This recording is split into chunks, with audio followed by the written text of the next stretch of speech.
Yes. Okay, so I'm going to start just by, again, quickly going through the general what's new, and then I'll focus, as Melissa said, on the changes to the portal interface. So as was mentioned earlier, DP0.2 comes with advances both in the data that we provide and in the functionality that the science platform provides to interact with that data. So it's based on the same simulated data set that was used for DP01, provided by the courtesy of the Dark Energy Science Collaboration. So we have changes in both the data, which were processed now by the Rubin team using a recent version of the science pipelines, and which have a data model that are much closer to the one expected for the operations era, and includes some major new data products, particularly in image differencing. And then there are enhancements to the RSP applications and services. So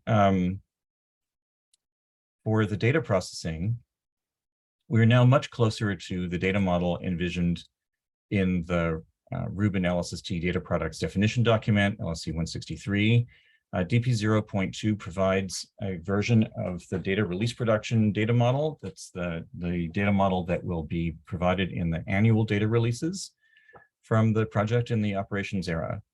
And there are changes to all of the provided tables compared to what you saw in DP0.1, but the most notable advance is the provision for the first time of data products from image difference analysis. So those include the difference images themselves, which are available both through the Butler and through the data services, and then a difference image object table that contains summary information for detected transient objects, and a difference image source table that contains single epoch detections. And there are a number of others that will probably be gone through in more detail in the time domain presentations that are ahead of us. So there's some additional data coming soon. Over the course of the next few weeks, we'll be providing an additional table with forced photometry results based on the location of objects found via image differencing. And also we'll provide the simulation truth and truth match information that similar to what was available in DP0.1. In addition, we are shortly going to add explicit photometric magnitude and magnitude error columns, pairing up with the most important flux and flux error columns in key tables. In the operations era, these will be provided via database views more generally, but for now, we're going to be providing them explicitly.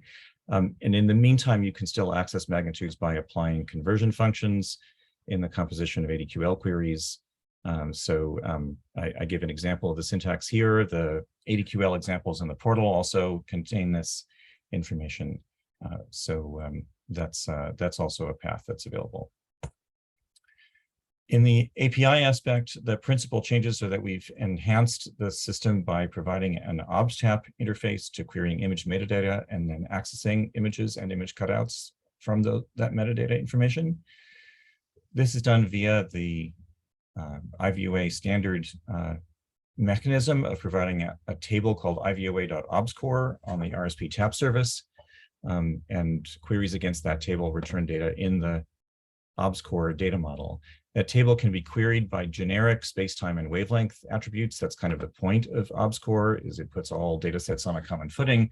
But we also, as additional columns in that table, provide Rubin-specific columns with the identities of filters by name, focal plane detector numbers, indices into the Rubin sky map, and so on. Just as a kind of a high-level explanation of how this works, the access URL column in those results then links you to something called a link service table that you load, which then tells you where the specific image is, where a cutout service can be invoked on that image if that's available for that image type. And in the future will be extended with other kinds of services that will be provided to provide related information. For instance, in the future, we expect to provide links to the provenance of images via this mechanism. And then, as Melissa showed, we now are providing a schema browser to users.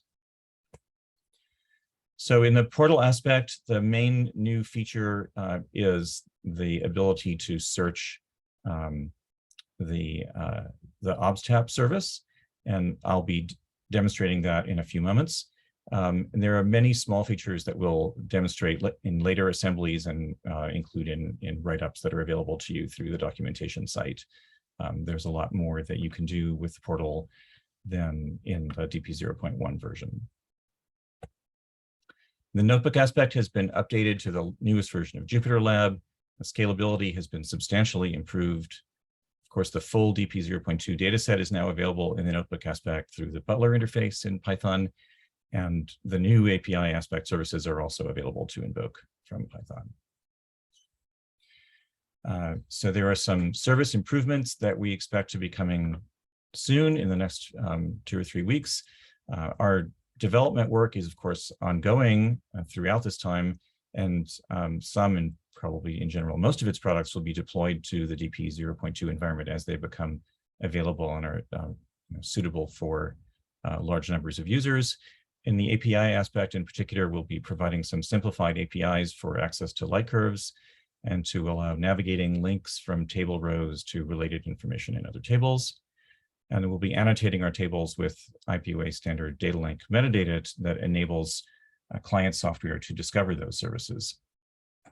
The portal aspect will be enhanced with some additional DP0.2 specific information in the image query screen to assist users in performing searches.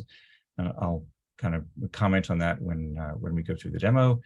And the UI for following data link annotations to invoke services will become more user-friendly. So that's it for just the introductory presentation. And then I will switch to an actual query session.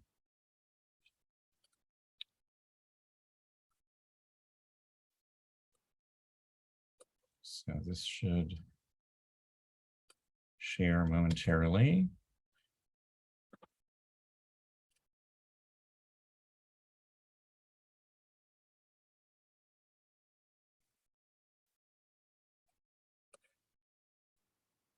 All right, I hope you're seeing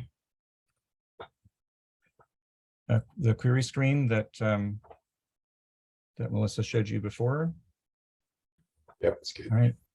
So for those of you who were part of DP0.1, you'll recognize this screen. This is the same basic tap query screen that that was available there. When you select the image search button in the UI, it automatically switches you to searching the ivoa.obscore table. You can also navigate directly to that table through the single table UI, but because image search is is a key feature and is kind of a peer to all the different catalog searches that can be done, it's highlighted as an available service here. And you'll see this if you search, if you explore other tap services that do or do not have image data available on them, you'll see this radio button be available only for some of them. So when we search this table, the constraints mechanisms here on the left, they change slightly to be specialized to the OBSCORE data model and assist users in doing searches. So since the time for this presentation is limited, I'm just going to do something very basic. We're going to do a search for observations that contain the 0.6237 that Melissa used for the demo before. And then I'm just going to demonstrate kind of one like OBSCORE restriction here. So there's the OBSCORE notion of a calibration level, and there are some mouse overs here as reminders. Those are among the things that I mentioned we will refine to be more DP0.2 specific rather than generic the way they are right now. But calibration level 2 basically means calibrated single epoch images.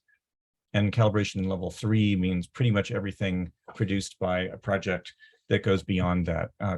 So coads and image differences are all considered calibration level 3. So just for fun, I've limited it to that right now. And I'll just perform this search.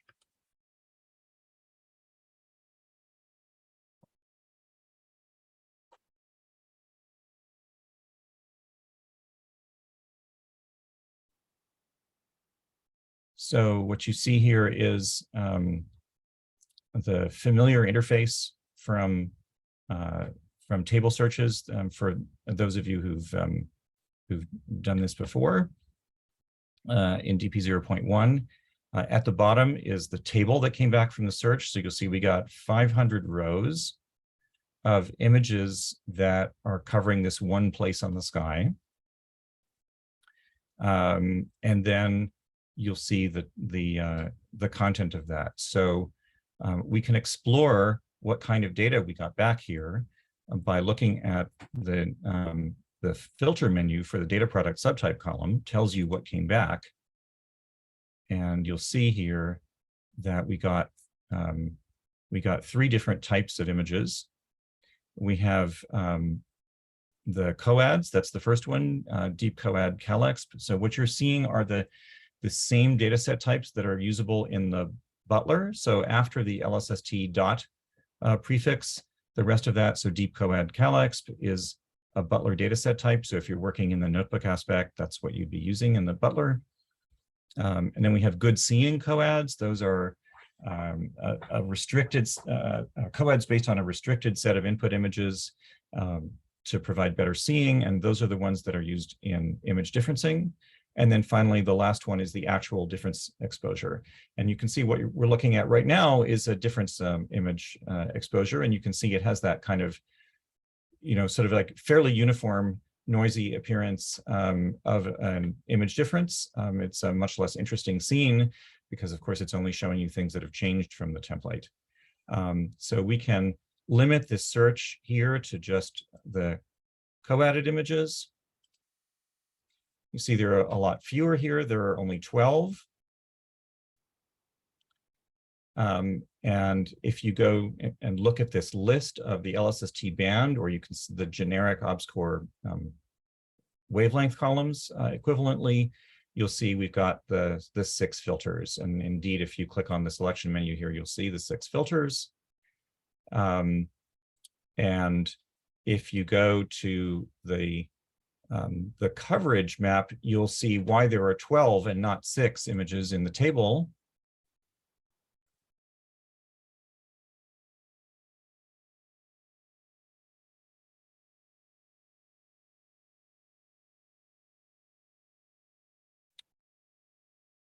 Here we go. So it's showing you that there are 2 overlapping tiles, and our search location just happens to be in this corner. It'll change to decimal readouts so that you recognize the 62. So there it is.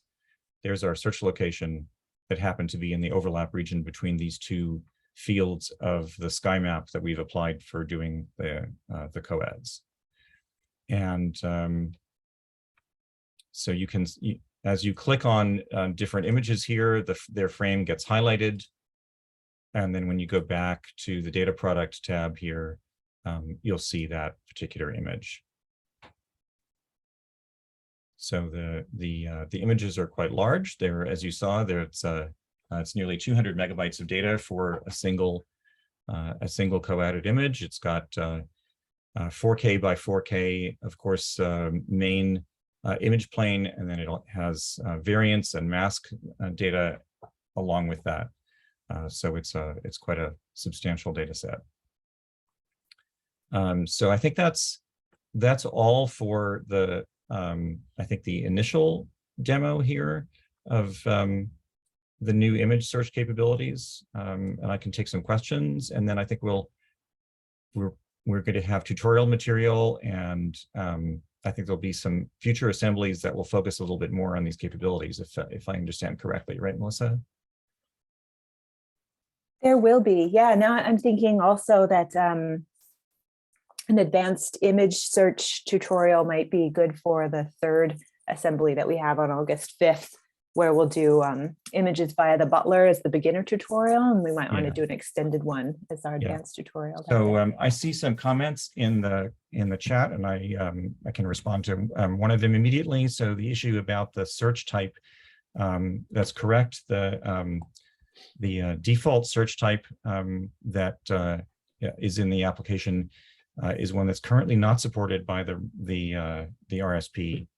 taps service. So we're actually going to, that type of geometry search isn't currently supported. So we're going to change the default in the next release that comes out in a week or so that you don't have to change that. But right now you do have to change the query type to observation boundary contains point.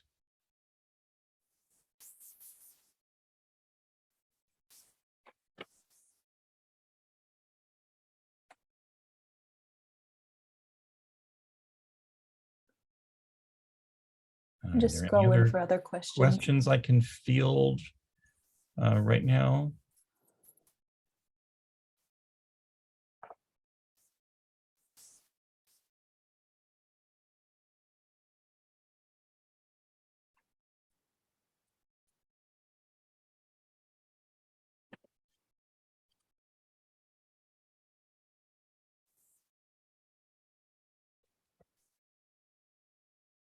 Okay. Also in the, well, yeah. Maybe we can move on to the next speaker then. We can, yeah. Thank you, Gregory, very much. I also want to point out, if anyone doesn't have their chat open, I put in 2 links to the places in our documentation where you could find step-by-step instructions to do what Gregory just showed you how to do as well. We have instructions for accessing images via the portal, and then there's a tutorial that looks at, it uses type 1a supernova host galaxy identification as an example use case of accessing images by the portal as well. So if you want to recreate what Gregory just showed you, you'll Actually, be Melissa, let me show just one more thing Okay, I meant okay. to include in the demonstration. Now that I think about it. Okay. So there is a grid view for images that you can access via the button in the image toolbar that looks like a grid of images. And so this shows bringing up all 6 images from a particular COAD patch at once to be able to compare them. So we've got, I restricted it to a single patch here. You can see this patch equals 3. That was one of the 2 that was covering this spot. And so then in the grid, you only see those images. And so you can click through and see all the different bands there. And we'll show you in later demos how to use a common stretch for these to make them easier to compare if that's what you want to do. So that's just like one additional little highlight. Excellent. Yeah, that's a good feature. It's a feature that gets used in our portal tutorial number 3 as well, when we're looking at that supernova host galaxy.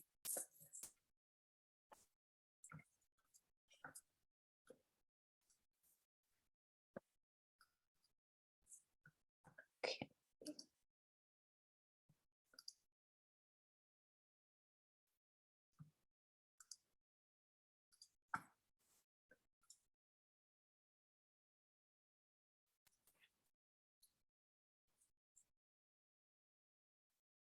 All right. Right. So what I want to do with the final couple minutes that we have is tell you a little bit about, a little more about the time domain data products, like some really specific key things. And then we're going to make some light curves, because I know that's like the number one thing that people want to know. And people have already asked in the chat about light curves. So I'm going to show you sort of the portal tutorial and the notebook tutorial that will get you to light curves as fast as possible, because I know that's what people are interested in. So I did want to make 4 points about the new data. I think actually Gregory covered all of these. So the first point was that when you're looking for difference images, they're called good seeing diff _ difference exp in both notebook and portal aspects. I know that's something that people would want to know exactly what that's called. You already know about the DP0.2 Schema Browser. I also wanted to make the point that there are, if you're working in the Butler and you're accessing the DP0.2 data sets, not just time domain, but all of the DP0.2 data sets available via the Butler, there are multiple similar catalogs that contain the same data, but they take different data ID formats. So for example, if you're querying what's available via the Butler, you will find there's a DIA source table and the DIA source table _ tracked. and it's their data ID formats that are different. So DIA source table, you can give the data ID as the visit number, the specific visit number. But if you're using DIA source table _ tract, you can give the data ID the tract. So it's different ways to search, which would be appropriate for like different use cases. So notice that is a difference from DP0.1. And then I think Gregory also mentioned that on the way are still truth summary data, and for sources on DIA objects, catalogs are still to come. So those are the 4 points that I wanted to make sure that you are aware of. And then if you want to follow along on this tutorial, go ahead and open a browser, data.lssc.cloud, the portal and tutorial notebook aspects. So of these upcoming advanced or intermediate level tutorials that are happening in the second hour, so today I'm going to briefly cover Portal Tutorial 2 and Notebook 07A. It's 2 weeks from now, where we'll be using mostly the TAP service to access the time domain catalogs. That's going to cover Portal Tutorial number 3, which will be Supernova hosts, and Notebook 07B, which are variable stars. And then the third intermediate level tutorial that we'll have during a delegate assembly on August 19th. We still haven't made them yet, but it's going to focus on the time domain data via the butler. So it'll teach you things about different data ID types and a little bit more about difference images and stuff like that. So that's the upcoming schedule for the intermediate level time domain focused tutorials that are coming, just so that you're aware of what that schedule is. And now, right. Okay, Portal Tutorial number 2, explore a type 1a supernova light curve at the intermediate level. So this tutorial is here for you to work through sort of at your own pace. Later, I'm going to, well, first I'm going to make this a lot bigger for you. Going to start with actually step 2, which is a step in which I've already know the object ID for a type 1a supernova in the DIA object catalog, where DIA stands for difference image analysis. I already know exactly the object ID for the type 1a supernova that I wanted to make a light curve for. And I'm going to start, because this is an intermediate level tutorial, I'm going to start with my ADQL query, where I want to access the DIA source catalog because I want the detections in the individual difference images. That's how we build up a light curve. And I want to join it on the CCD visit table because I'm going to be retrieving seeing. So I'm going to retrieve for the coordinates, right ascension and declination, the object ID and the source, DIA source ID from the DIA object table and the DIA source table. I'm going to get the filter name from DIA source and also the time of the observation. And then you can see here I'm using this conversion of the flux from DIA source into magnitudes. And I'm going to retrieve it as a magnitude. I'm going to rename it in my query. I'm going to get both of those, all of that data from these two tables. And my only conditions are that I'm only interested in this one DIA object that I already know the ID of, and that I only want I-band. So I'm just going to make, it's a very specific case of just making an I-band light curve for this one object. So tutorial, we take our ADQL, we go to the portal, we click edit ADQL, we clear anything that's already here. We paste our ADQL query right in that we know, and we click search.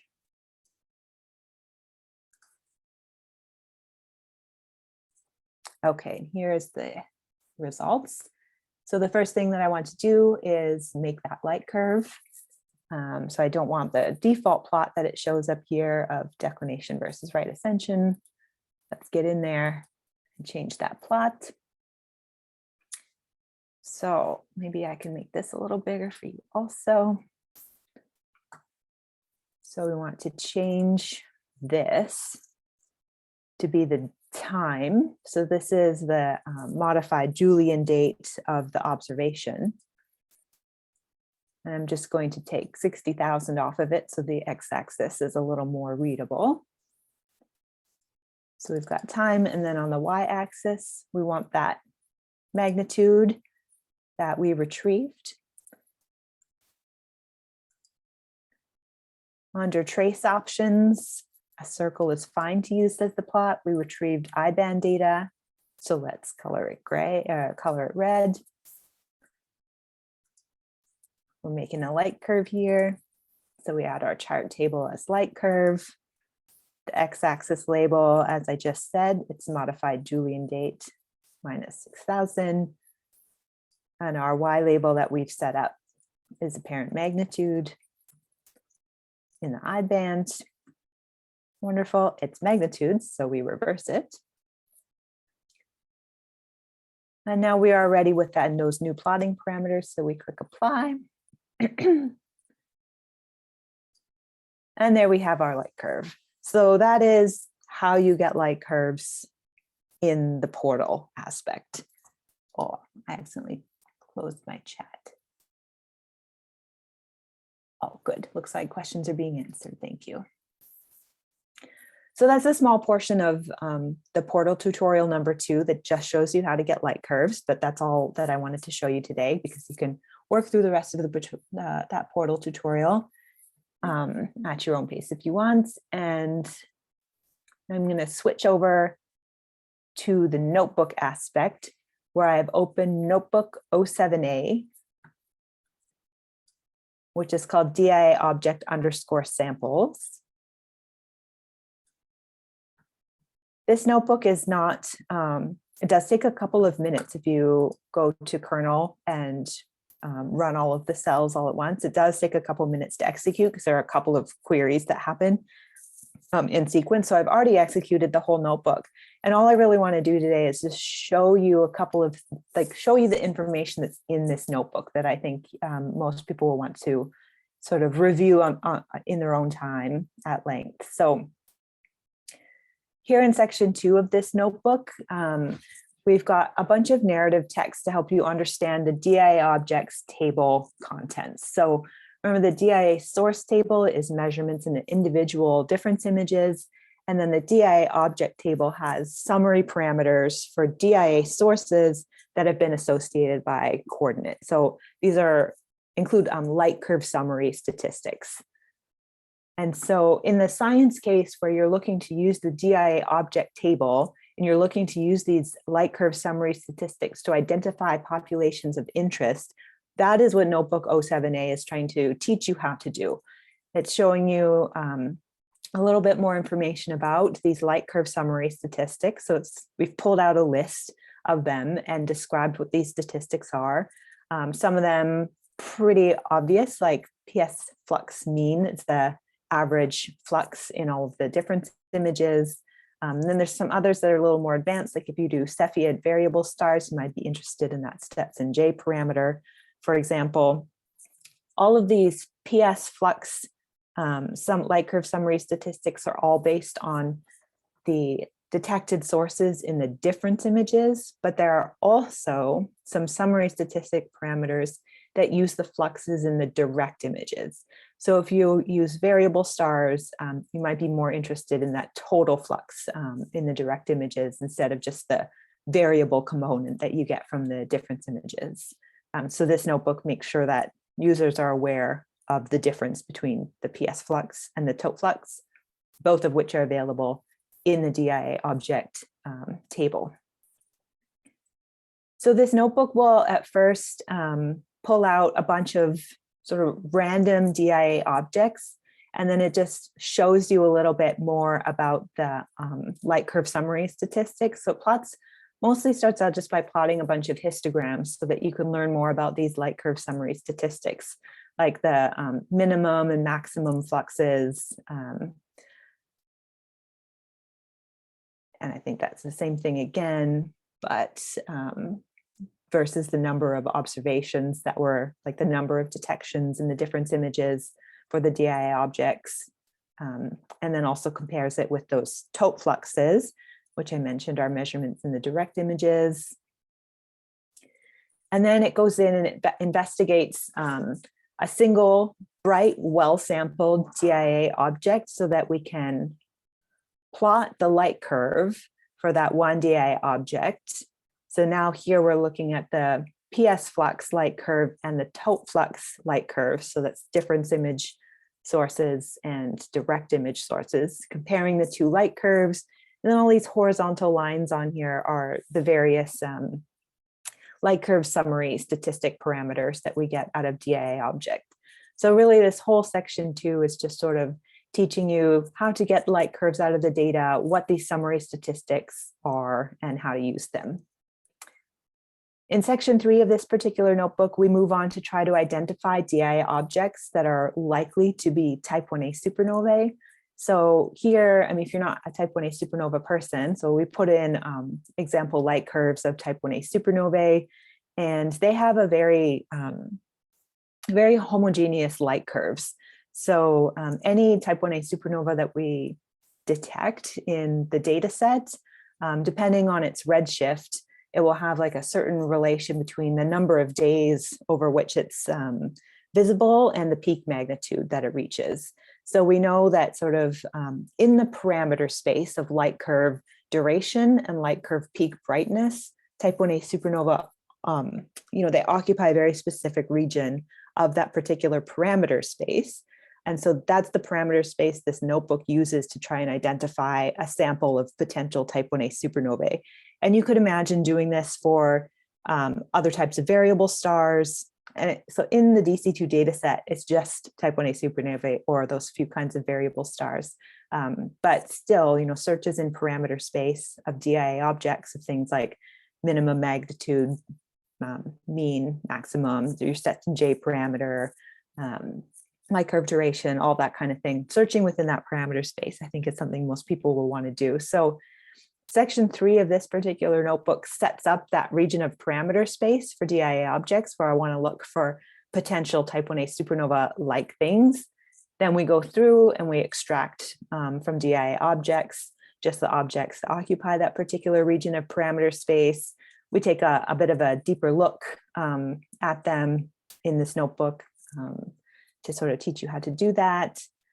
And then what I want to end with is once we have identified a bunch of potential type 1a supernova, now here we come and we plot multiband light curves. So this is the piece of code that I think a lot of people are going to want to see and use, grab and copy paste and do the same thing for themselves, which is pulling out the DIA sources and plotting a multiband light curve for a bunch of objects. So here I'm doing it for just 20 of the potential type 1a supernovae that I found using the parameter space applied to the DIA objects catalog.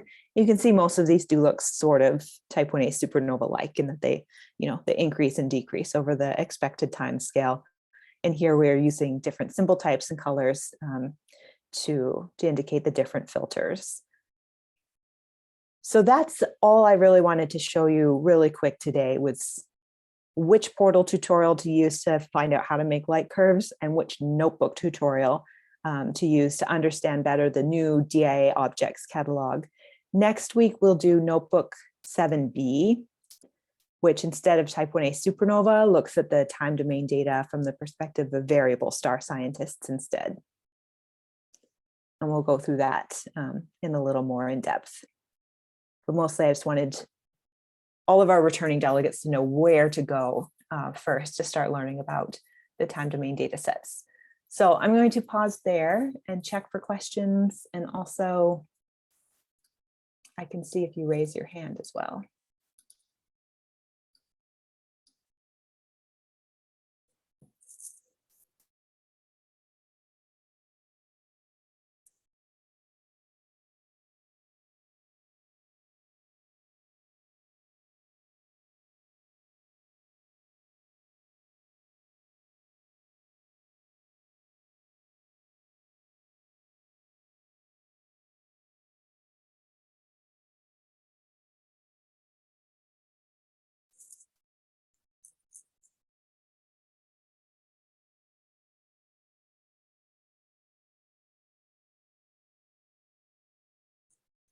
Okay, it seems like there's no immediate questions about the time domain data products that are available,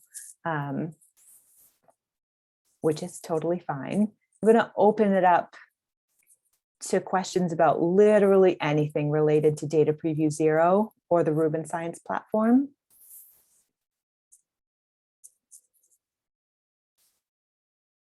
And that includes questions, issues you might be encountering. This is the part of the delegate assembly where we just try to help people out with anything they might have questions about.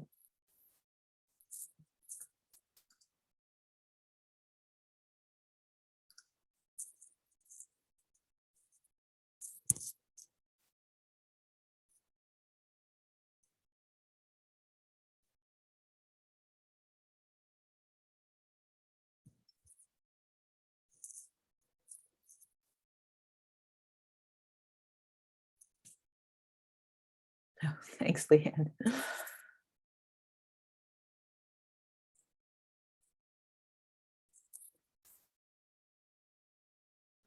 Yeah, I'll second that in voice for you, Melissa. Thank you. This was very good. And Gregory as well. And everybody else, of course, lots of preparation. Yeah, thank you, Will. Yeah, I know these sessions are really long, so I really didn't want to do like a fully step-by-step detailed tutorial today. It'll be interesting delegates thing, but I thought that was a good way of doing it. Okay. You need time to go through these things, I think, offline, and that's the advantage, right? Once you know it's there, you can spend hours playing with it later. Yeah. Exactly. Yeah, we're hoping that that people will explore a lot, and you know, as was also said on the chat, your feedback is tremendously valuable to us. It's valuable in that we don't have enough hands to, you know, to test all of the complex interactions that there could be between all the pieces that we've built. There's a combinatorial explosion, so you'll find things that we just can't, and that's great. But even more so, if you see something missing, it really helps us understand you know, the long-term direction for this. And we do have a plan for what we're going to produce that we're executing. So, you know, it's not a free-for-all, but we are definitely always listening and open to refining that plan. And it just your role in this is really essential in that respect. And feedback that you give us in kind of real time when you run across problems is great. And also, I think that the CET will be working with you to collect feedback in a more organized way after you've been working with this for some time. That will also be really helpful if you can participate in that exercise when it comes around. Yeah, thank you, Gregory. That survey should be out. I think we're planning for September-ish for that survey. Someone's asking about logging out at the end of a notebook session. I don't know if I think that is always good practice. Yes, log out at the end of your notebook session. Yeah, I'll show you right now, safely shutting down. I'm done with my notebook for the day. I'm going to safely, I always restart it and clear all outputs. So I clear everything from my notebook when I'm done with it. So that returns the whole notebook back to an unexecuted state. Great, very safe. The saving of notebooks does happen automatically, but I tend to do a save anyway. Now I'm totally done. And now I close and shut down notebook. That's what I was looking for. So this safely shuts it down and shuts down the kernel that's running with that notebook. So it's fully done with it. And if you notice, you just saw the little green dot disappear next to notebook 7A. And this green dot here tells you notebook number 1 is still active. So let's, you know, do a safe shutdown of this one also. Close and shut down. Yes, very safe. Okay, I'm all done with my day. I go to File, Save All and Exit is the safe way to completely log out of the Jupyter Notebook aspect, which I won't do right now because in case people have questions and I want to demo something. Jennifer, do you have a question? Do you want to unmute? Yeah, So just out of curiosity about the data set itself, right? I've been referring to, I think the publication from 2021 and the desk collaboration.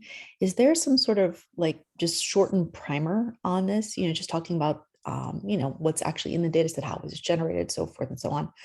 Please don't get me wrong. I'll look through the publication from 2021 and in detail. But is there any kind of sort of, I guess, cheat sheet to this to really understand what went into the simulated data? Yes, a little bit. I think still that you're right, that it's really the paper that is your best resource. So I will point out there are like you can find under citation policies, you can find the paper that Jennifer was referring to. There are actually two of them, one with the synthetic catalog of objects that went into it, and then another one about their first data release. So you have, or actually there's three, right? There's three different publications from the desk that talk about the simulation. But then when you're looking for something a little quicker, that's when you're coming to the DP0.2 data products in the DP0 documentation. And it does give you like a really brief little primer. And there's also a primer of the image of the processing that was done on the simulated data set. And then primers about the actual data, like the specific data products that you are interacting with is all here. So yeah, so Jen, I think that answers your question of where to go to find more info. Yes, thank you. Cool.